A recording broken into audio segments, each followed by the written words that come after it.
Bonjour à tous, c'est le dernier sujet que je vais aborder sur cet ensemble de vidéos. Alors, une question revient de manière très lancinante dans les médias depuis plusieurs jours. Comment ça se fait que certains se sentent dans une forme d'immunité par rapport au coronavirus? Alors, on voit que beaucoup de jeunes, notamment dans les banlieues, se sentent apparemment plus forts. Ils ne se sentent pas touchés par rapport à cette maladie et puis seraient dans une forme de jeu à vouloir faire peur finalement aux forces de l'ordre. On voit aussi le déplacement hors de Paris de ces hordes de personnes venant se réfugier en province. Alors que finalement le gouvernement proposait bien autre chose, à savoir rester chez soi pour ne pas propager le virus. Euh, on peut se demander encore une fois si c'est pas une forme de défiance par rapport à l'autorité, la volonté de ne pas se soumettre à l'autorité, mais également peut-être à la peur, avec l'idée qu'une pensée positive viendrait chasser l'infortune du destin. On a même parlé au tout départ de trois termes qui revenaient assez régulièrement et qui ont attiré mon attention. On a parlé d'hystérie par rapport au coronavirus, on a parlé de psychose et on a parlé d'une façon obsessionnelle de s'enquérir de cela. Tout un champ lexical de la psychiatrie qui nous indique d'emblée que la question elle sera aussi psychologique en arrière-plan. Mais qu'en est-il des réalités médicales? C'est une question qui se pose.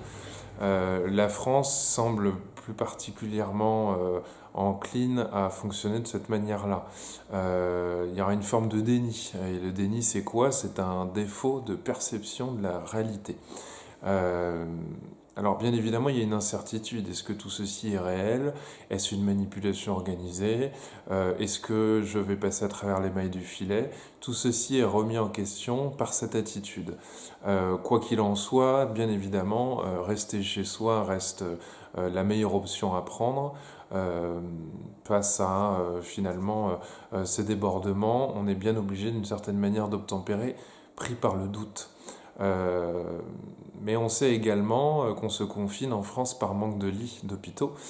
Donc peut-être que c'est une manière de contester un peu les décisions qui ont été prises au-dessus.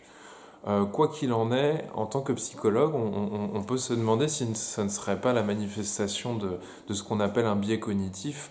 C'est-à-dire, un biais cognitif, c'est une distorsion d'une information qui est perçue et qui vient dévier d'une certaine manière notre capacité à être rationnel.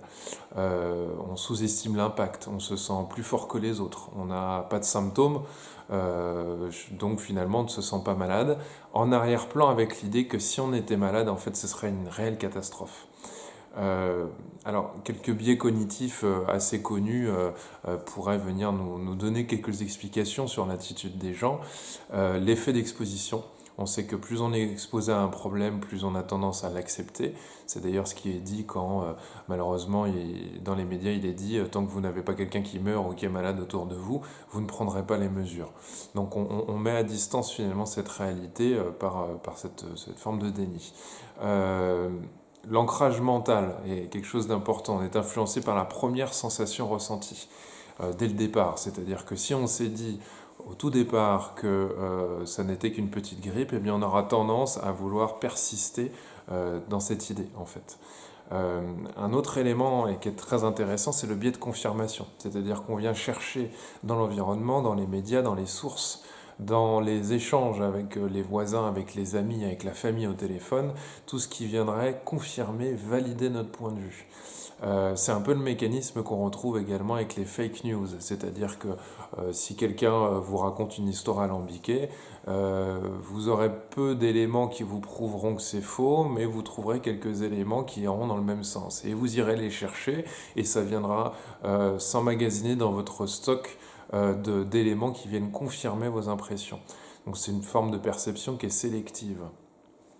Il y a un autre effet qu'on appelle l'effet Dunning-Kruger, c'est le nom de deux psychologues qui en 99 ont montré que dans certaines situations, les gens les moins compétents dans un domaine avaient tendance à surestimer leurs connaissances comparativement à des experts qui pouvaient avoir tendance, eux, à les sous-estimer.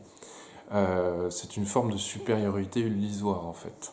euh, par ce déni qu'on peut parfois entendre de la bouche des gens, on rejette les angoisses intolérables en fait. Si je suis malade, je peux en mourir, je peux contaminer mon entourage, mon mari, ma femme, mes parents, mes enfants. Je pourrais perdre le contrôle, je pourrais être totalement impuissant par rapport à cela, et ça m'est tellement insupportable que finalement je développe une façon de me raconter cette réalité d'une manière qui, d'une certaine manière, m'arrange et me redonne le contrôle sur ma vie. Une forme d'illusion de contrôle que l'on entretient assez régulièrement pour pouvoir tenir finalement. Finalement, c'est la force de la pensée.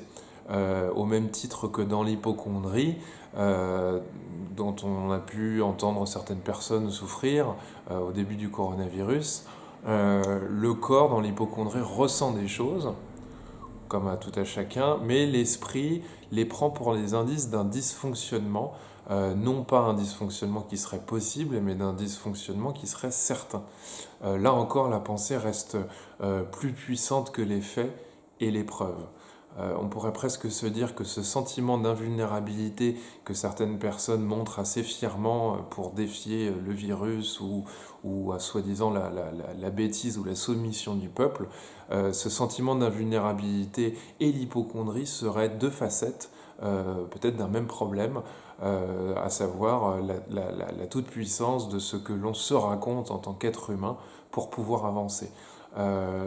Pour reprendre les mots de notre président, nous sommes en guerre, et bien peut-être que même si cette phrase a été tournée en ridicule, on pourrait se demander si nous ne sommes pas d'une certaine manière dans une forme de guerre psychologique contre la réalité et nous-mêmes. Voilà, bonne journée à vous.